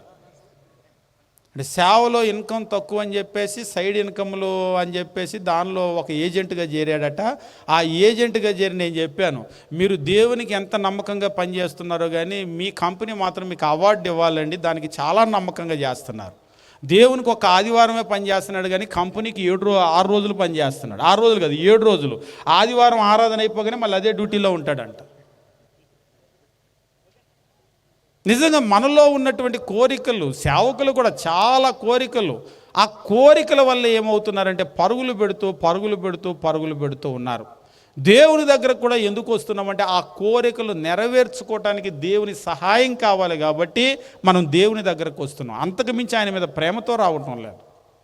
అందుకనే ఈరోజు లోకం అనేటువంటిది పతనమైపోతూ ఉంది. మరి దేవుని బిడ్డలు కూడా ఎందుకు పతనమైపోతున్నారంటే లోకములో వారికి ఏ ఆశలైతే ఉన్నాయో, ఏ కోరికలు అయితే ఉన్నాయో అందులో 1% కూడా తగ్గకుండా అన్ని దేవుని బిడ్డలలో, క్రైస్తవుల్లో ఉన్నాయి. కాబట్టే వాళ్ళు ఎలాగైతే పతనం అవుతున్నారో వీళ్ళు అలాగనే పతనం అవుతున్నారు. వాళ్ళు ఎలాగైతే పాపానికి లోనవుతున్నారో వీళ్ళు అలాగనే పాపానికి లోనవుతూ ఉన్నారు. ఈ కోరికలను ఏ రోజైతే నువ్వు జయించగలుగుతావో అప్పుడే నువ్వు పాపాన్ని జయించగలుగుతావు. నువ్వు కోరికలను జయించకుండా పాపాన్ని జయించాలంటే అది అయ్యేటువంటి పని కాదు. కాబట్టి నువ్వు పాపాన్ని ఎప్పుడు జయించగలుగుతావంటే నీలో ఉన్న నీ కోరికలను నువ్వు జయించగలిగినటువంటి రోజున నువ్వు పాపాన్ని జయించగలుగుతావు. నీలో ఎంతవరకు అయితే కోరికలు ఉంటాయో నువ్వు అంతవరకు అపవాదికి నువ్వు ఒక ఏజెంట్ లాగానే ఉంటావు. ఖచ్చితంగా నీలో ఎంత తీవ్ర స్థాయిలో కోరికలు అనేటువంటివి ఉంటాయో అంత తీవ్ర స్థాయిలో నువ్వు ఆయనకి లోబడవలసినటువంటి పరిస్థితిలో ఉంటావు. కాబట్టి ఈ లోకం అనేటువంటిది, ఎందుకు ఈ లోకం అనేటువంటిది పాపంలోనికి వెళ్ళిపోతుంది, ఎలా పాపంలోనికి ఈ లోకం వెళ్ళిపోయి దిగజారిపోతుంది, నాశనం అయిపోతుంది అంటే లోకం అంటే మరేమీ కాదు. మనకు చెప్తూ ఉంటారు, దేశం అంటే మట్టి కాదు, దేశం అంటే మనుషులు. లోకం అంటే మనుషుల గురించే మాట్లాడుతున్నాం. ఎందుకు మనుషులు ఇలా పతనం అయిపోతున్నారు అంటే వాళ్ళలో ఉన్నటువంటి కోరికలను బట్టి వారు పతనం అయిపోతూ ఉన్నారు. ఆ కోరికలకు కలిగినటువంటి ప్రధానమైనటువంటి కారణం ఏమిటి అంటే వాళ్ళలో ఉండేటువంటి ఆ కోరికలకు దాని వెనక ఒక ఆయన ఉన్నాడు, అపవాది. అతడు కారణం. ఆయన ఏం చేస్తున్నాడు, మనుషుల్లో ఈ కోరికలను పుట్టిస్తూ ఉన్నాడు. దీన్ని సంపాదించుకోవాలనేటువంటి తపనతోడు ఏం చేస్తున్నాడంటే మనిషి పాపంలో పడిపోతూ ఉన్నాడు. కాబట్టి ఇప్పుడు మనకి సమస్య ఏమిటి అనేటువంటిది అర్థమైంది. సమస్య ఏమిటి అంటే మనలో ఉండేటువంటి కోరికలు. ఈ కోరికలను మనిషి ఎప్పుడైతే జయించగలుగుతాడో అప్పుడే మనిషి పాపాన్ని జయించగలుగుతాడు. అప్పుడే విలువలు అనేటువంటివి మనలోకి వస్తాయి. మనం కోరికలను జయించకుండా విలువలు పాటించలేము. మనం కోరికలను జయించకుండా పాపాన్ని జయించి ఒక చక్కటి కుటుంబం, ఒక చక్కటి కుటుంబ వ్యవస్థ, భార్యాభర్తల మధ్య అనుబంధాలు, పిల్లలు, లేకపోతే ఒక మంచి సమాజం కట్టాలంటే వీటన్నింటికీ వెనకాల శత్రువుగా ఉన్నది ఏమిటి అంటే పాపమే. కాబట్టి లోకం ఎట్లా ఉందంటే బిట్టింగ్ అరౌండ్ ద బుష్ అని చెప్పేసి వాళ్ళు పొదను చుట్టూ కొడుతూ ఉన్నారు కానీ దాని మధ్యలో ఉన్నటువంటి ఆ వేరును గుర్తించటం లేదు. ఈరోజు సమాజం ఎక్కడైనా చూడండి, ఇదంతా మారాలండి, ఇలా ఉండకూడదండి, అలా ఉండకూడదండి, మారాలి. మారటానికి మీరు ఏం చేస్తారు, పాపాన్ని ఏమో అలాగనే వదిలిపెట్టి నేను మారుస్తా నువ్వేం మార్చలేవు, అది నీ వల్ల కాదు. ఎందుకంటే అసలు సమస్య పాపం. కాబట్టి మనం గమనించవలసినటువంటి విషయం ఏమిటంటే ఈ అస్సలు సమస్యను మనము గుర్తించకుండా మనం ఎంత ప్రయత్నం చేసినప్పటికీ కూడా ఎట్టి పరిస్థితుల్లో కూడా మనము దీన్ని జయించలేము. కాబట్టి నేడు క్రైస్తవులు గుర్తించవలసినటువంటి విషయం ఏమిటి అంటే క్రైస్తవుల పరిస్థితులు కూడా చాలా చాలా దిగజారిపోతూ ఉన్నాయి. వాళ్ళు దేవుణ్ణి విడిచిపెట్టేస్తూ ఉన్నారు. దేవుని దగ్గరకు వచ్చేది కూడా కొంతమంది ఎందుకొరకు వస్తూ ఉన్నారంటే కేవలం వాళ్ళ కోరికలు తీర్చుకోవటం కొరకు మాత్రమే వాళ్ళు వస్తూ ఉన్నారు.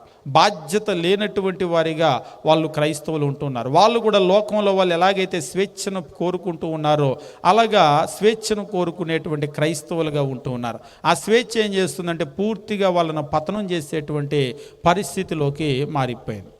కాబట్టి మనం గుర్తించవలసినటువంటి విషయమో మనం చాలా జాగ్రత్తగా ఉన్నట్లయితే మాత్రమే మనం నిజమైనటువంటి క్రైస్తవులుగా ఉండగలం.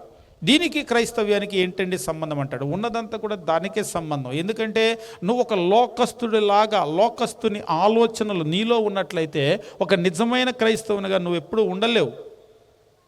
అసలు క్రైస్తవ్యము అంటేనే ఏమిటి అర్థం అంటే అపోస్తలుల కార్యములు 2వ అధ్యాయం మనం గమనించినప్పుడు మొట్టమొదట క్రీస్తు ప్రభు సిలువ వేయబడి తిరిగి పునరుద్ధానుడైన తరువాత వచ్చినటువంటి మొదటి పెంతెకోస్తు పండుగ అపోస్తలుల కార్యములు 2వ అధ్యాయంలో మనం గమనించినప్పుడు పేతురు ఒక చక్కటి సుదీర్ఘమైనటువంటి ప్రసంగాన్ని చేశాడు. ఆ ప్రసంగాన్ని చేసినప్పుడు 3,000 మంది వారు సంఘంలో ప్రవేశించారు అని చెప్పేసి మనం చూస్తూ ఉంటాం.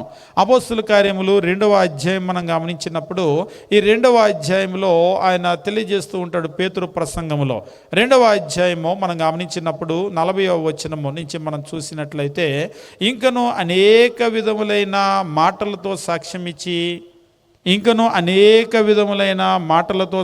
ఇచ్చి బాగా గమనించండి, మీరు మూర్ఖులకు ఈ తరము వారితో కలిసి రక్షణ పొందండి అని వారితో చెప్పాడా? మూర్ఖులకు ఈ తరం వారితో కలిసి కాదు. ఈరోజు ఎట్లుందంటే పరిస్థితి, ఆదివారం ప్రార్థనకు వస్తామని మరి సోమవారం నుంచి వాళ్ళతోనే కలిసి ఉండాలిగా అంటున్నాడు ఒక ఆయన. కలిసి ఉండాలి అంటే నువ్వు అనుకునే కలిసి ఉండటం కాదు. ఈరోజు మనుషుల పరిస్థితి కలిసి ఉండాలి అంటే నువ్వు అనుకునే కలిసి ఉండటం కాదు. మనం లోకంలో ఉండాలి కానీ లోకంతో కలవకూడదు. అంటే వారి ఆలోచనలు, వాళ్ళు అనుసరించే విధానము, ఆ పాపము, దానితో నువ్వు ఎప్పుడు కలవకూడదు. అక్కడ అదే చెప్తున్నాడు. ఏమన్నా అంటూ ఉన్నాడంటే మీరు మూర్ఖులకు ఈ తరము వారికి వేరే రక్షణ పొందండి అని చెప్పేసి అన్నాడు. అంటే వేరు కాకపోతే నాకు రక్షణ లేదా అంటే లేదు. కాబట్టి ఒక క్రైస్తవుడుగా నువ్వు మూర్ఖులైనటువంటి ఈ తరానికి, మరొక రకంగా చెప్పాలంటే ఈ లోకానికి, ఈ లోకము నుండి బయటికి వచ్చి నువ్వు రక్షణ పొందవలసినటువంటి అవసరం ఉంది. నువ్వు ఈ లోకంలోనే ఉన్నట్లయితే ఈ లోకం మర్యాదను, ఈ లోకం యొక్క పారంపర్యాన్ని నువ్వు అనుసరించినట్లయితే నువ్వు ఎట్టి పరిస్థితుల్లో ఒక నిజమైనటువంటి క్రైస్తవుడిగా ఉండలేవు. అపోస్తలుడైనటువంటి పౌలు రోమీయులకు రాసినటువంటి పత్రిక మనం గమనించినప్పుడు 12వ అధ్యాయంలో ఈ చక్కటి మాటను తెలియజేస్తూ ఉంటాడు. 12వ అధ్యాయము 1వ వచనం మనం గమనించినప్పుడు, కాబట్టి సహోదరులారా పరిశుద్ధము దేవునికి అనుకూలమైన సజీవ యాగముగా మీ శరీరములను సమర్పించుకోండని దేవుని వాత్సల్యమును బట్టి మిమ్మును బతిమాలుకొనుచున్నాను. ఇటు సేవ మీకు యుక్తమైనది. 2వ వచనంలో చెప్తున్నాడు, మీరు ఈ లోక మర్యాదను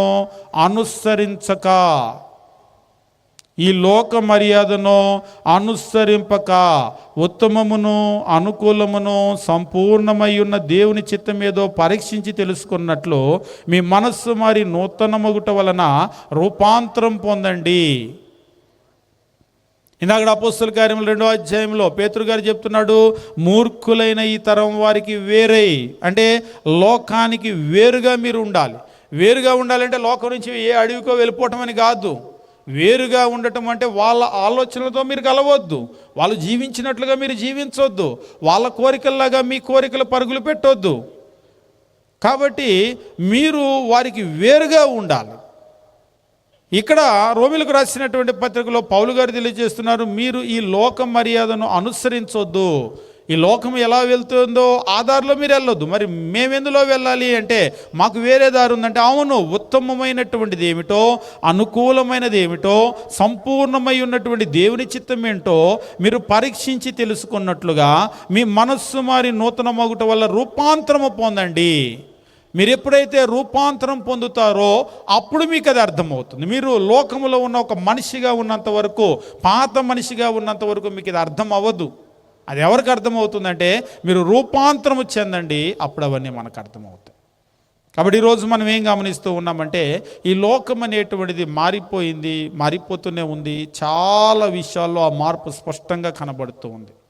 కొన్ని విషయాల్లో మంచిగా జరుగుతూ ఉంది. ఇందాక నేను చెప్పినట్టుగా ఏ ఎడ్యుకేషన్ అనండి, లేకపోతే ఏ మెడికల్ పరంగా డెవలప్మెంట్ అనండి, లేకపోతే ఈ టెక్నాలజికల్ డెవలప్మెంట్స్ అనండి, వీటి విషయంలో మంచి జరుగుతూనే ఉంది. కానీ అనేక విషయాల్లో మనం గమనించినప్పుడు లోకం అనేటువంటిది నీచమైనటువంటి స్థితికి చాలా క్రిందికి పడిపోయింది. చాలా విషయాలు, అందులో బాధాకరమైన విషయం ఏమిటంటే మేలు కీడని ఎంచుతున్నారు, కీడు మేలని ఎంచుతున్నారు. అబద్ధం ఆడితే అవ్వ అనాల్సింది పోయి ఎంత తెలివిగా మాట్లాడుతున్నాడని, ఎంత జ్ఞానం అండి, భలే తప్పించుకుంటాడు, ఇదా జ్ఞానం. అలాగ పొగుడుతూ ఉన్నారు, దాన్ని గొప్ప చేస్తూ ఉన్నారు. ఏం చేసైనా సరే ఒక మనిషి గనక ఒక పెద్ద ఇల్లు కట్టాడు, డబ్బు సంపాదించాడు అనుకోండి, ఆయన చాలా ప్రశంసిస్తూ ఉంటారు. ఆయన అబద్ధం ఆడాడు, మోసం చేశాడు, దొంగతనం చేశాడు, వ్యభిచారం చేశారు, ఏం చేశారనేది అవసరం, అబ్బా ఎంత సంపాదించాడని ఆయన రోల్ మోడల్ అంట. అసలు యువత అందరికీ, యూత్ అందరికీ రోల్ మోడల్ అంట. అంటే ఆయన చేసినట్టుగా బ్యాంకులకి ఎక్కొట్టేసి ఏ దేశాలు వెళ్ళిపోయినా పర్లేదు, రోల్ మోడల్ అనమాట వాళ్ళు. ఎవరిని గురించి మాట్లాడుతున్నారు? లోకం అనేది సిగ్గుపడాల్సినటువంటి విషయాల్లో గర్వపడే స్థితిలో ఉంది. కాబట్టి దయచేసి వాటిని ఎప్పుడు కూడా మంచి అని అనుకోవద్దు. అది మంచి కానే కాదు, మన దేవుడు నేర్పిన మంచి అది కాదు. అందుకనే కుటుంబాలు పతనం అయిపోతున్నాయి, భార్యాభర్తల మధ్య బంధాలు, పిల్లలు, నిజంగా ఇదంతా కూడా చాలా నీచమైనటువంటి స్థితిలోకి వెళ్ళిపోతూ ఉంది. దీనికి కలిగిన ప్రధానమైన కారణం ఏంటని కొందరు ఆలోచన చేస్తున్నారు. ఏమిటి ప్రధానమైన కారణం అంటే మానవునిలో ఉండేటువంటి పాపానికి కలిగిన కారణం ఏమిటంటే వెనకాల ఉండేటువంటి ఒక వ్యక్తి అపవాది, అతడు మనలో కోరికలను రేకెత్తిస్తూ ఉన్నాడు. నేను సుఖపడాలి, నాకు ధనం కావాలి, నాకు కీర్తి కావాలి. మనిషికి ఉండేటువంటి శరీరాశ, నేత్రాశ, జీవపడంబం, వీటిని పట్టుకొని పూర్తిగా మనలందరినీ కూడా పడగొడుతూ ఉన్నాడు. కాబట్టి మనం గమనించవలసినటువంటి విషయం ఏమిటంటే నశించిపోయేటువంటి స్థితిలో, నాశనం అయిపోయేటువంటి పరిస్థితిలోకి లోకం వెళ్ళిపోతూ ఉంది. కానీ క్రైస్తవులము, దేవుని బిడ్డలము అనుకునేటువంటి మనము జాగ్రత్త పడాల్సినటువంటి అవసరం ఉంది. మనం గనక మేలుకోకపోతే, మనం కూడా లోకస్తులు వెళ్ళిన బాటలోనే గనక వెళ్ళినట్లయితే మనం ఎట్టి పరిస్థితుల్లో కూడా మనం ఈ లోకానికి వేరుగా దేవుని బిడ్డలుగా ఉండలేం. మొట్టమొదటి ప్రసంగంలోనే పేతురు ఇచ్చినటువంటి పిలుపు ఏమిటంటే మీరు మూర్ఖులకు ఈ తరము వారికి వేరే అంటే మనం లేదు అడవిలోకి వేరే ఊర్లోకి వెళ్ళమని లేదు, వాళ్ళ పద్ధతిని అనుసరించొద్దు, ఈ లోక మర్యాదను అనుసరింపగా అని అంటున్నాడు. కాబట్టి ఆ పద్ధతిలో మనం వెళ్ళకూడదు. అలా కనుక వెళ్ళినట్లయితే మనమందరం కూడా నశించిపోతాం. కాబట్టి రేపటికి మనం ఏం గమనించబోతున్నామంటే అసలు బైబిల్లో ఉన్నటువంటి క్రైస్తవ్యం అనేటువంటిది ఎట్లా ఉంది, ఫస్ట్ సెంచరీ క్రిస్టియానిటీ లేదా ఆదిమ సంఘాలు లేదంటే ప్రారంభ క్రైస్తవ్యం అనేటువంటిది ఎట్లా ఉంది అనేటువంటి విషయాన్ని మనం గమనించి ఆ తర్వాత ఏం చేద్దామంటే అద్దంలో మనల్ని మనం చూసుకున్నట్లుగా ఆ ప్రారంభ క్రైస్తవ్యం పక్కన మన క్రైస్తవ్యాన్ని, నేడున్న క్రైస్తవ్యాన్ని మనల్ని పెట్టి చూసుకున్నాం అనుకోండి, ఆ మార్పులు మనకు కనబడతాయి. ఎక్కడ సరి చేసుకోవాలో, ఎక్కడ ఎత్తుపల్లాలు ఉన్నాయో, ఎక్కడ వాటన్నింటినీ కూడా మనం దిద్దుకోవాలో వాటన్నింటినీ కూడా దిద్దుకునేటువంటి ప్రయత్నం చేద్దాం. కాబట్టి ఇప్పుడున్నటువంటి లోకము, మనము చాలా ప్రమాదకరమైనటువంటి స్థితిలో ఉన్నాం. ఈ లోకాన్ని కనుక మనం అనుసరించినట్లయితే పూర్తిగా నశించిపోయేటువంటి పరిస్థితిలో ఉంటాం. ప్రతి ఒక్కరూ కూడా తేరుకోవలసినటువంటి, మేలుకోవలసినటువంటి అవసరం ఉంది. కాబట్టి ఈరోజు లోకం ఉన్నటువంటి పరిస్థితి బాగలేదు అని చాలా దృఢంగా చెప్పగలం. అంటే కొన్ని విషయాల్లో డెవలప్మెంట్స్ ఉన్నాయి కదా, అంటే మంచినెప్పుడు మంచి అని చెప్తాం, మంచినెప్పుడు మంచి కాదన్నాం. కానీ చాలా విషయాల్లో పతనం అయిపోతుంది. అందులో చాలా జాగ్రత్తగా ఉండండి. చాలా జాగ్రత్తగా మనం ఉండకపోతే మనము ఈరోజు అనుసరించే క్రైస్తవ్యమే దేవుని దగ్గరికి ఏదో అవసరాల కొరకు వచ్చి ఇదే నిజమైన క్రైస్తవ్యమేమో అనేటువంటి భ్రమలో బ్రతికి చచ్చిపోయేటువంటి ప్రమాదం ఉంది. కాబట్టి ఆ విషయంలో మీరందరూ కూడా జాగ్రత్తగా ఉండండి. దేవుని చిత్తమైతే రేపటి దినం మనము బైబిల్లో ప్రారంభ శతాబ్దంలో, మొదటి శతాబ్దంలో క్రైస్తవులు ఎలా ఉన్నారు, క్రైస్తవ్యం ఎట్లా ఉందో మనం విపులంగా దాని గురించి పరిశీలన చేద్దాం. ఓర్పుతో ఉన్న మీ అందరికీ వందనాలు తెలియజేస్తూ ముగిస్తూ ఉన్నాం.